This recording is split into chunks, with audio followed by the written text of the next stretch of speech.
Good morning. The Committee on Parole is called to order. It is 8:52 a.m. on Tuesday, February 4th, 2025. My name is Cheryl Renatza, serving as chairman of today's parole panel. Colleagues on the panel, seated to my left is Mr. Chuck Tillis, to my right, Mrs. Jerry Ledoux. We are at DOC headquarters in Baton Rouge. I'd like for our staff here to introduce themselves for the record. Sure, I'll be one. Francis Ave. And our first remote location this morning is at Orleans Parish Prison. Good morning, sir. Eron, is there anyone in the room with you? You're on mute. We need to get you to unmute the microphone. Probably shouldn't have touched that, but is it working fine? Yes. Okay, good morning. Would you introduce yourself for the record, please? My name is Erin Serigny. Ma'am? Name and DOC number. Okay, we got a lot going on in the background. My name is Erin Serigny, DOC number 627602. Pronounce your last name again? Serigny. Serigny, okay. You heard the introductions. You're here for a revocation decision this morning. Do you have any paperwork there with you? No, ma'am. Okay, there's a parole revocation questionnaire that you were presented at your preliminary hearing. We're going to put it up on the screen. I'd like you to verify if that's your signature at the bottom of that page. Yes, ma'am, that is correct. So according to the information contained in that questionnaire, Mr. Serigny, you were not eligible for appointed counsel, nor did you request one. So are you prepared to proceed this morning? Absolutely, ma'am. So I'm going to read the violations against you, after which you should enter a plea of guilty or not guilty, and then we'll have a conversation about it, okay? Yes, ma'am. All right. You're accused of violating the conditions of your parole, and first of all is condition number 3. And it states, the condition states that I will live at the address on this certificate, referring to your parole certificate, good time certificate. If I must move from the address, I will get permission from my parole officer before doing so. In addition, I will not leave the state of Louisiana without written permission from my parole officer. The allegation is that you absconded from supervision in April 2024 and your whereabouts were unknown until you were arrested November 29, 2024. So how do you plead to violating condition number 3? I'm sorry, I didn't hear you. Guilty. Then we have condition number 9, and that condition states that I agreed to visits at my residence or place of employment by my parole officer at any time. I also agree to searches of my person, property, residence, and or vehicle when reasonable suspicion exists that I am or have been engaged in criminal activity. The allegation again is that you absconded from supervision in April 24 and your whereabouts were unknown until you were arrested November 29, 2024. So how do you plead to violating condition number 9? Okay, so that coincides with violation number 3? Yeah, because the allegation is that you were not available for visits at your residence or place of employment. Ma'am, I plead guilty. And last has to do with your fees. You've not made any supervision fee payments. And as of December 9th, 2024, your arrearage is $1,073. So how do you plead to violating condition number 10? I plead guilty. All right. So, Eron, you also pled guilty at your preliminary hearing to all 3 violations. Tell us what was going on with you. Well, when I paroled out to Algiers, and that's in the West Bank of New Orleans, and everything had been going good. Everything was going pretty good, but I was having a little trouble getting to work, and I made a mistake.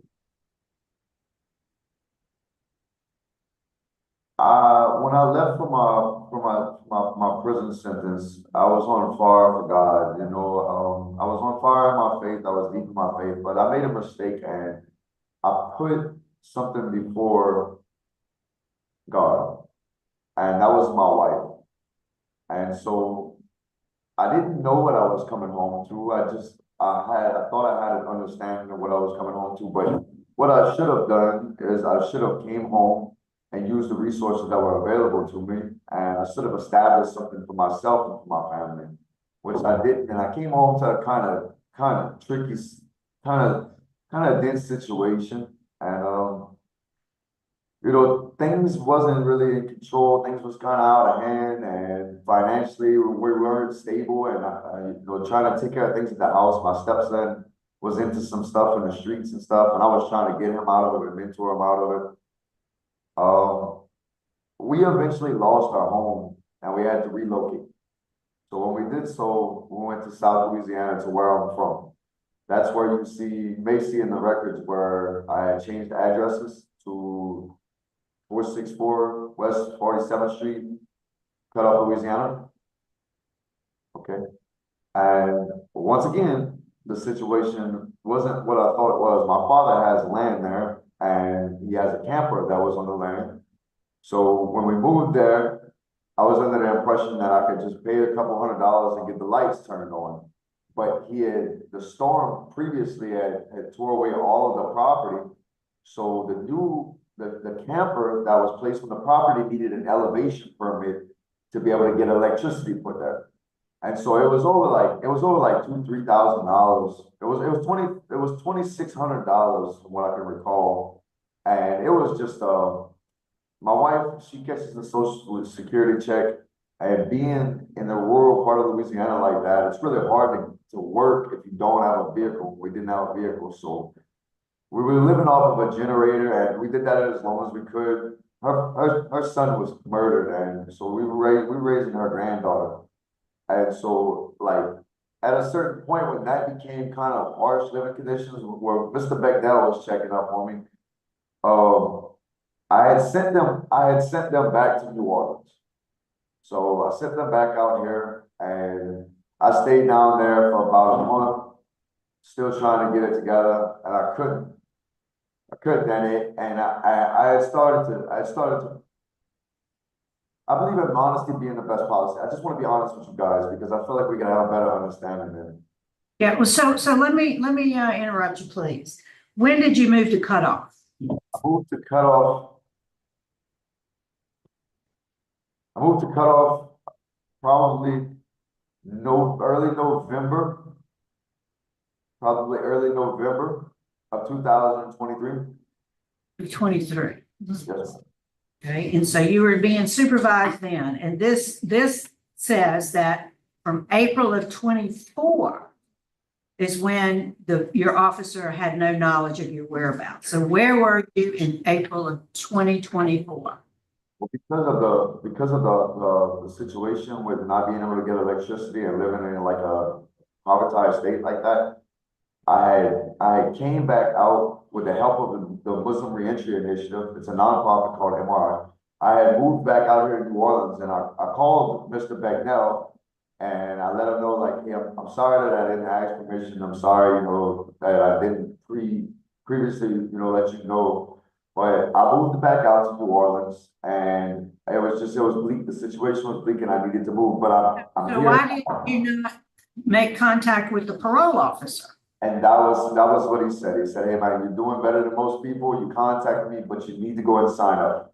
And so I didn't sign up. And with all of that said, it was no one else's responsibility but my own. I don't have anyone to blame before you guys. I don't have any excuse. It was as simple as just go and give an address, and we wouldn't be talking today. And that's the most foolish mistake.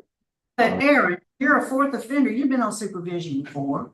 I've never been on parole before, no ma'am. So you've never had a parole or probation officer. I had a probation officer probably about 10 years ago. So you had a probation officer at least 3 times? No, only once. So you're a fourth offender though, right? Yes, ma'am. So how much time have you done in jail ever at once? 5 years. Was that for this particular time? from the incarceration that I'm on parole for, yes, ma'am.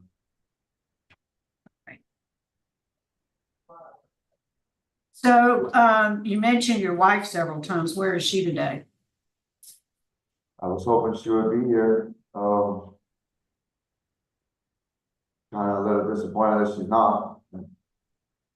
All's well. You still in New Orleans? Where is she? She stays in New Orleans East. My wife is a CNA of 30 years. She's a 45-year-old lady. She's never been in trouble before. I was hoping she'd be here to speak on my behalf, but all is well. Yeah. All right, so you pled guilty. What were you hoping was gonna happen today? You pled guilty to violating your conditions of parole.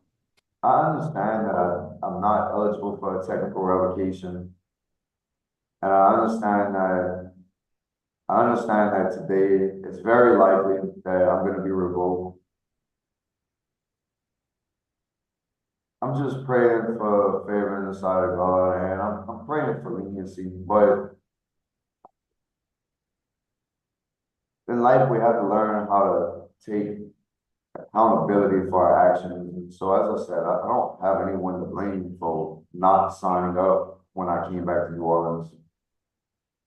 So I'm praying for leniency, but I understand that the situation may leave me with. So you mentioned you couldn't get to and from work. What was your last job that you held?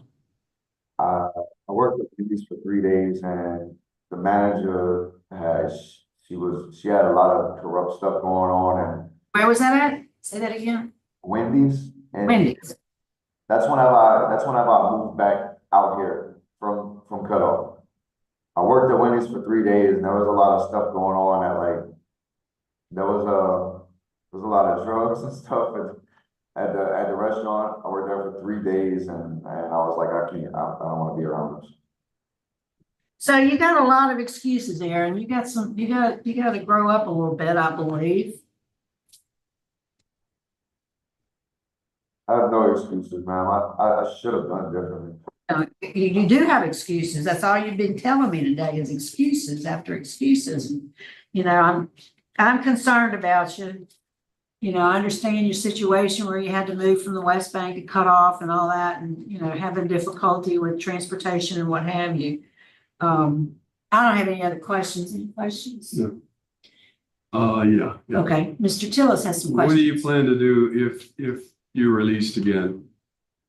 I developed a little bit of a drug problem towards the end. And if I'm released again, I don't want to go home just yet. And I had to help my wife understand this. I don't, right now, I can't walk out of these doors and go and get high. But if I'm in a rehabilitation center, then that's a step forward for me, because then I can walk out at any time, but it's a choice of mine. But if I just go straight home, I don't want to live this life anymore. Like, regardless if it's right now that I get released, or if I get released in 2029, I don't want to live this life anymore. I've lost everything being in prison. My last incarceration, my sister died 12 days before I got before I was released. I just don't want to leave this anymore. Like, I have a little girl whose dad's been murdered, and so she tells me one day she doesn't have a dad. That broke my heart. Like, I showed her that responsibility. Like, I don't want to be a disappointment to my family anymore. Like, and I don't want to be a disappointment to myself, and I don't want to be a disappointment to God anymore. I don't want drugs as part of my life anymore, but I still am worried about my struggle with it. And so if I'm released today, I don't want to go home. I want to go to a rehab. All right. What about work release? This would be fun. I think that would be similar to it, because at least I would be exposed to the world. I just don't want to go home just yet. Yeah, I don't ready to go home either. I think that you need to have something lined up for a job and a way to support yourself, a way to support your family. I do believe there may be, some availability of a work release program where you might be afforded a substance abuse education at least. Would you be willing to do that Yes, ma'am.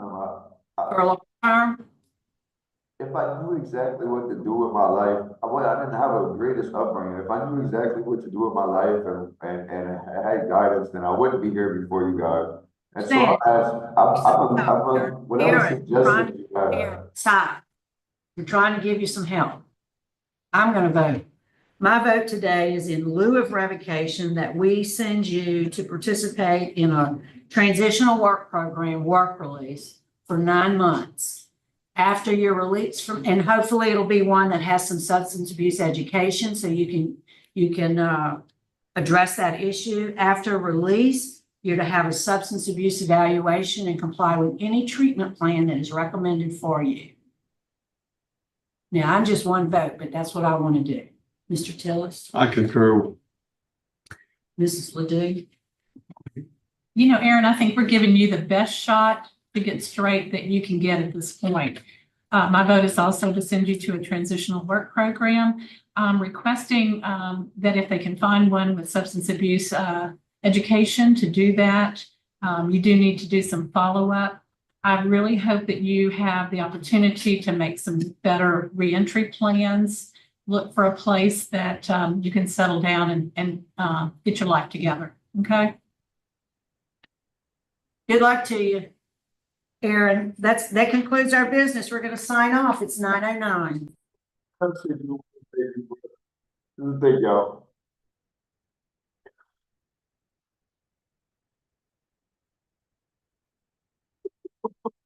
Oh, baby.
Supposed to be coming in at noon, but I don't know if he is or not. You get a chance to ask him to see, if not, figure somebody else.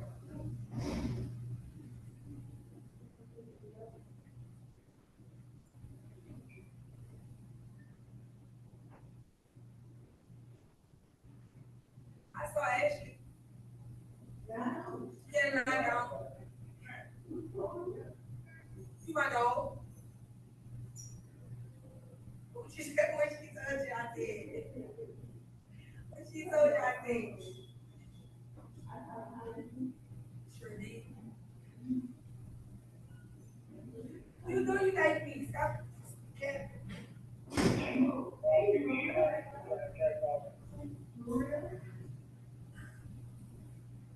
She back in, she and I'm gone. She and I'm gone, bitch. Go, but Heather, it was Heather, all of them. All of them moved them. I got a prayer charge.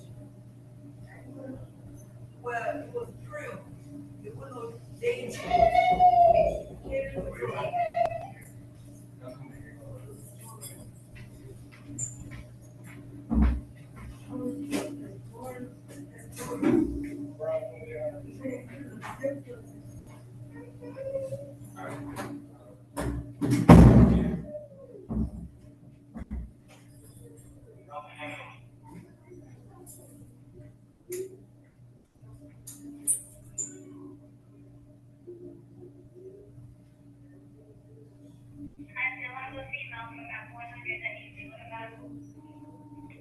Therefore, we're statistics at the moment.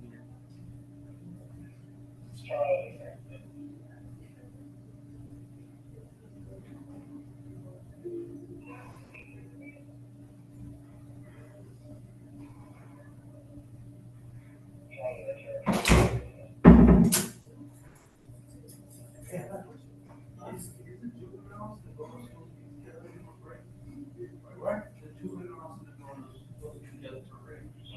They can be. Y'all still running right now? Yes. You got two of them right now? Y'all better. Usually Aaron Hills. They're supposed to be in.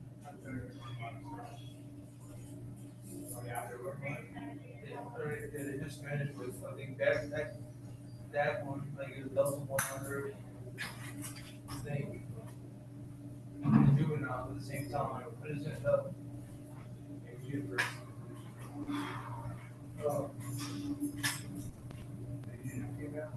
Yes, everybody up. Just stand right here. In the fourth battle. Yeah, I heard. I don't know that you on the screen yet. You should. I don't know.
bad yesterday. We brought him up to magistrate.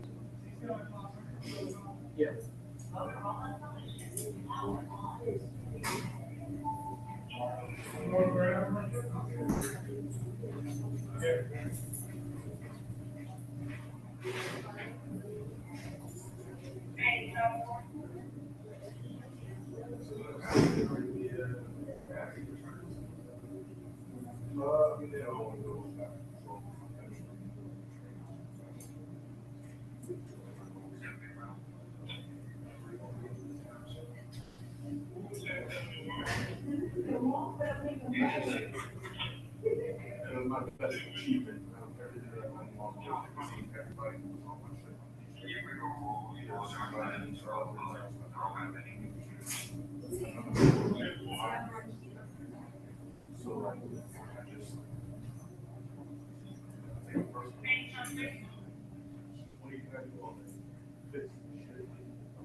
I got some competition.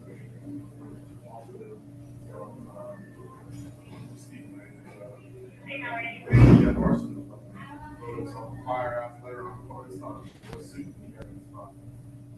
Trevor Chase said the only reason why I didn't get it is because it's across the board. Anything started. Me, You gotta handle it.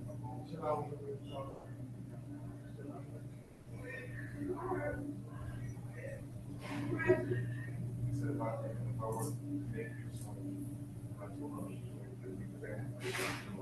what is that? What is it? So my letter was more along the lines of, in the future, I think you should, I like what you know, next time, since I have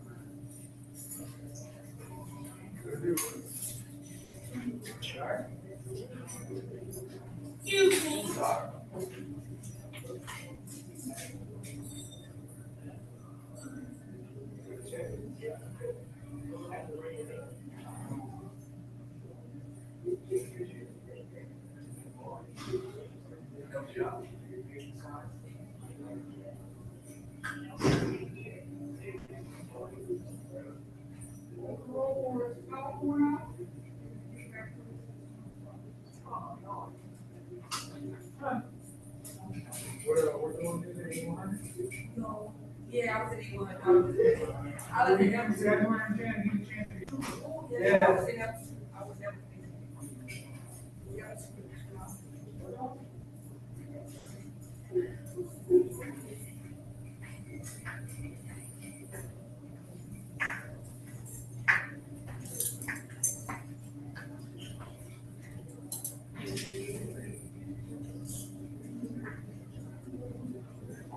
Yeah, make it cartel. All right.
Did they say how long they're gonna be?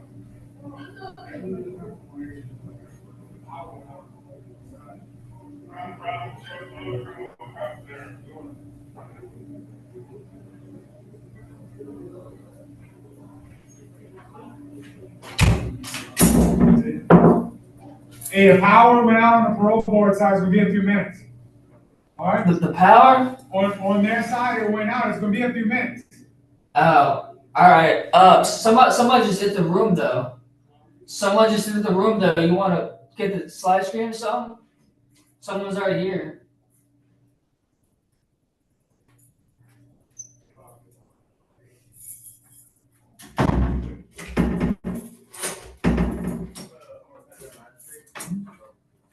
What happened? Oh, someone entered the room. I think they're already here. You gotta make it seem like they can see me on the side screen instead of just myself. Let me go get her and see, because I don't know how to do it. Okay.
All right, good morning. Apologize, some technical issues on our end. So the Committee on Parole, we are reconvening on Tuesday, February 4th, 2025. We're now at Terrebonne Parish Jail. And you are Mr. Tyler? Yes. Morning. Do you have any staff there in the room, or are you by yourself? Oh, I'm by myself. Okay. Well, would you introduce yourself? Tell us your name and DOC number, please. Oh, my name's Travis Tyler. My DOC number is 744874. All right. Let me introduce the panel to you, Mr. Tyler. My name is Cheryl Renanza. My colleagues this morning, seated to my left is Mr. Chuck Tillis, and to my right is Mrs. Jerry Ledoux.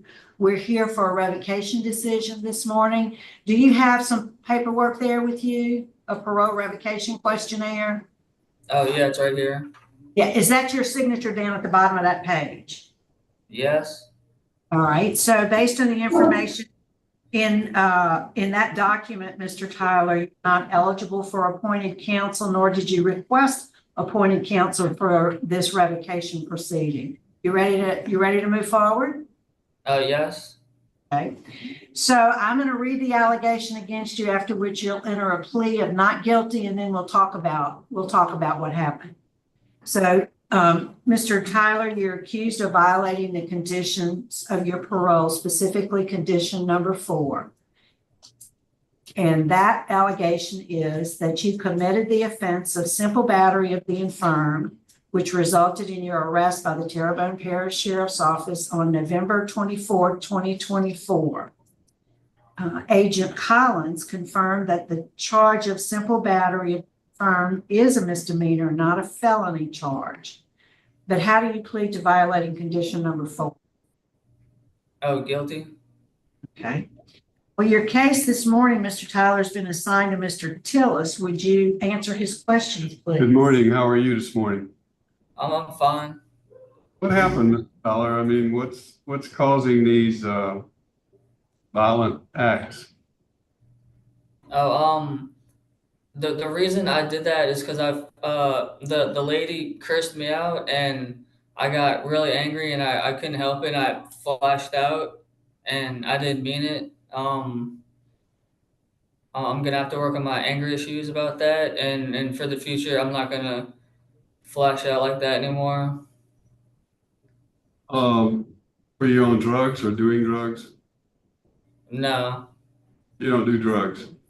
no, Have you had any type of other problems? no. All right, I read where it took 2 people to pull it. You must have been very angry. 2 people to pull you off of her?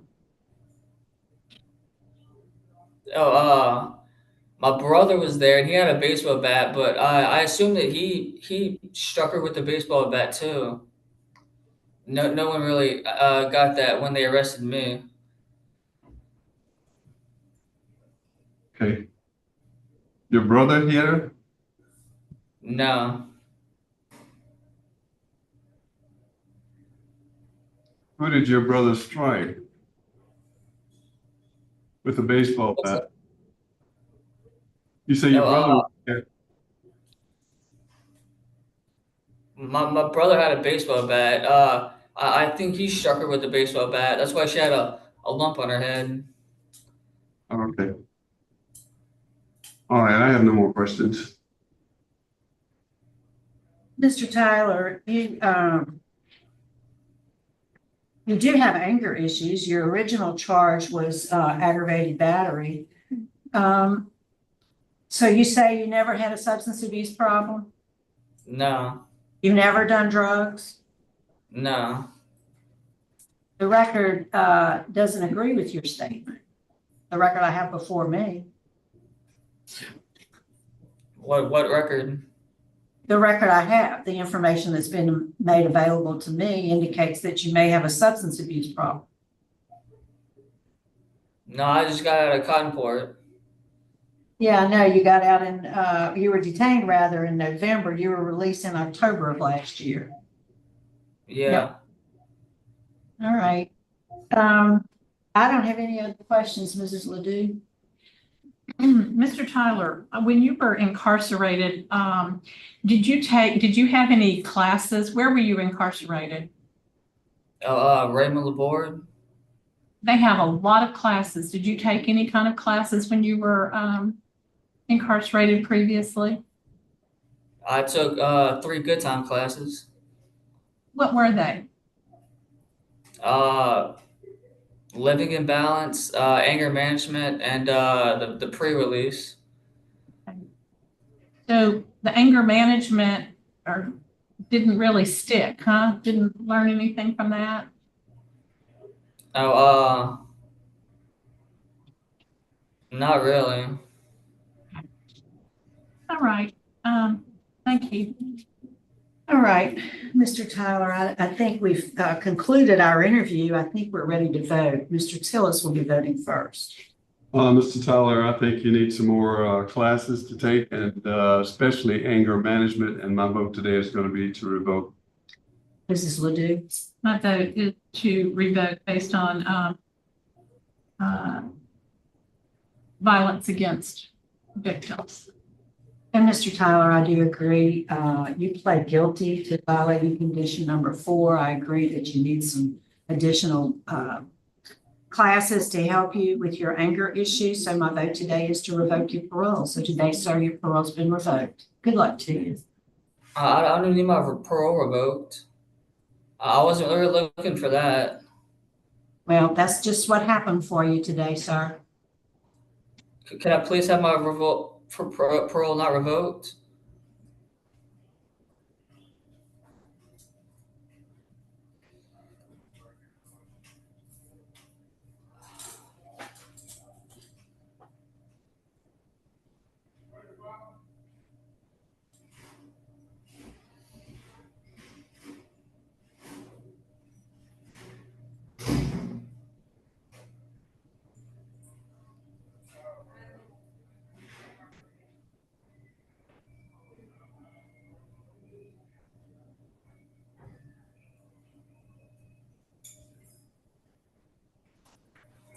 You done?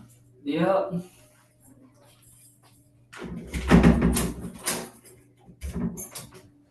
Go stand right here.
Good morning. Ma'am, would you introduce yourself? Tell us your name and DOC number.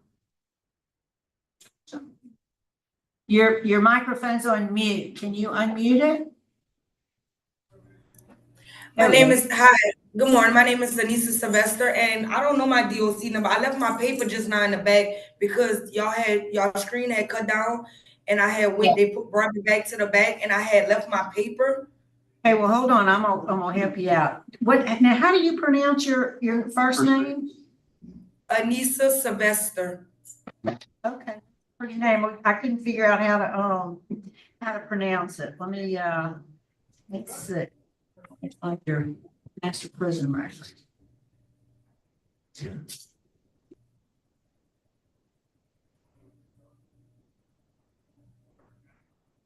What's the last four digits of your social security number? 0077. All right, your DOC number is 770002. Yes, ma'am. Does that sound familiar to you? Yes, ma'am, I do. Thank you. Let me, Ms. Sylvester, let me introduce the panel to you. I'm Cheryl Renata. This is Mr. Tillis to my left, Mrs. Ledoux to my right. You have some paperwork there with you? Yes, ma'am. You have But look, the I parole had- revocation questionnaire there with you? Yes, ma'am, but I left it in a bag. Okay, In the well, look on drawer. the screen. Look on the screen. Is that your signature at the bottom of that page? Yes, ma'am. Okay, thank you. Based on the information in that document, you're not eligible for appointed counsel, and it's my understanding you have not requested appointed counsel. Are you ready to proceed today? Yes, ma'am. So I'm going to read the allegation against you, and you'll need to enter a plea of guilty or not guilty, and then we'll talk about it. Yes, ma'am. Before we vote. So you're accused of violating the conditions of your parole, and specifically condition number 4 in that states you engaged in criminal activity, which is evident with your arrest by Houma Police Department for domestic abuse battery. On October 17, 2024, you pled guilty to the amended charge of simple battery, which is a misdemeanor. So how do you plead to violating condition number 4? That's guilty, I guess. Okay, so your case this morning, Ms. Sylvester, has been assigned to Mr. Tillis. Would you answer his questions? Yes, sir. Yes, ma'am. Good morning, how are you? I'm fine, sir. Your plea was guilty? No, well, I thought I had to plead guilty because they took me to jail and I was doing time, so I pleaded guilty. But I'm really not guilty on the case of my charges. But I thought I had to plead guilty. I didn't know. That's why I pleaded guilty in court. Okay, tell me what happened. I had just came home and I was going to rehab the next day. And my dad had some drugs out or whatever. He have a drug problem. I have a drug problem. And I was staying with my dad. And the lady downstairs, if she hear us fussing or anything going on, she don't like me. And she always calls the police. It's not her first time. Because me or my dad don't have a phone. So I kept telling my dad, put the dope up. I'm trying to, get myself together and pack my clothes to go to rehab. I was going to Avenues the next day. They arrest me. And he just kept ignoring me and stuff like that. So I blew his dope off the table and he tried to get up with his cane and hit me. But I ran and went to the bathroom. And by the time I went to the bathroom, the police was there. So it's like she called the police soon as I came. We stayed around the street from the police station. So it was quick. It's like she just called the police on me. And she always calls the police on me. It's not the first time. I never hit my dad, though. I never hit my dad. You didn't hit him? No, I did not. Okay. While you were incarcerated, have you ever taken some classes on anger management or anything? No, I've been since I've been out of jail, since I got out in 22 from these charges, I'm in on probation. I've been in and out of rehabs and sober livings trying to help myself with my addiction. Wait, but I'm saying prior to your release, were you taking any classes or abuse treatment? No, sir. Haven't? Okay. Have you been in some other brawls with anybody? Fights? No. Yeah, like when I was young, that's when I first started coming to jail. I was fighting.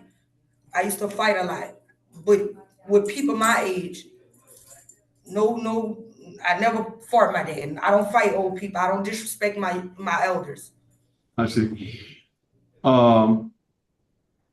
So why do you think we shouldn't revoke your request today? Because once I leave here, if y'all do let me go, I have plans to go back to Lake Charles, and I have a job lined up for me. And I have my manager. She was my manager, but she's my friend now since I've been knowing her, and she's been helping me when I'm down there, she helped me get jobs and helped me get on my feet and stuff like that. So that's what I was gonna do once if y'all could let me go. I'm gonna be moving back to Lake Charles, and I can get on my probation down there, work my probation and stuff down there. I see. I have no more questions. Okay, thank you, sir. Ms. Sylvester, while you were incarcerated there at Terrebonne, have you had any write-ups? Yeah, just one. And when was that and what was it for? For disturbance with a girl. They didn't write you up for a disturbance. They wrote you up for rule number 10. Do you know what that is? No, ma'am. That's fighting. And did you go to lockdown? Yes, ma'am, I did. Okay. But I did not hit the girl. She just went told them that I hit her, but I did not hit her. Yeah. They found you guilty in DB court.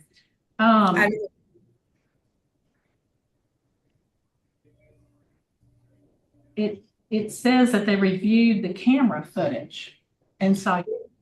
So I'm not going to argue that point. I just about that. Thank you.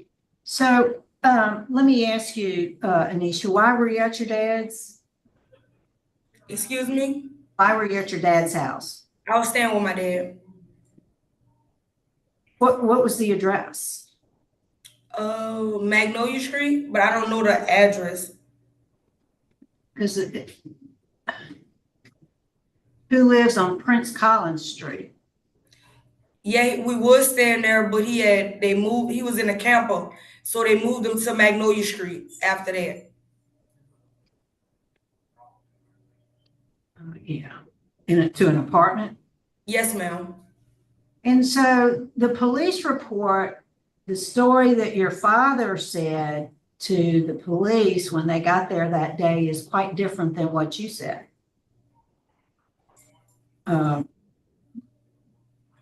he let you in to take a shower. Yeah. Got some groceries in the refrigerator and I don't know what he told them because I wasn't there. I was in the police car. Well, the point is that his story is very different than yours. That's my point. I'm sure it is. Okay. All right. I don't have any other questions. I think we are prepared to vote. Mr. Tice. At this time, my vote is to revoke. Is this legit? My vote is to revoke based on rule number 10 while incarcerated waiting on revocation hearing. And my vote also, Ms. Sylvester, is to revoke. You pled guilty to violating the conditions of your supervision. So today, ma'am, your parole is being revoked. We wish you well. I hope you get to take advantage of some classes that are available to you. Good luck. That concludes our business today. We're going to adjourn. It's 9:47.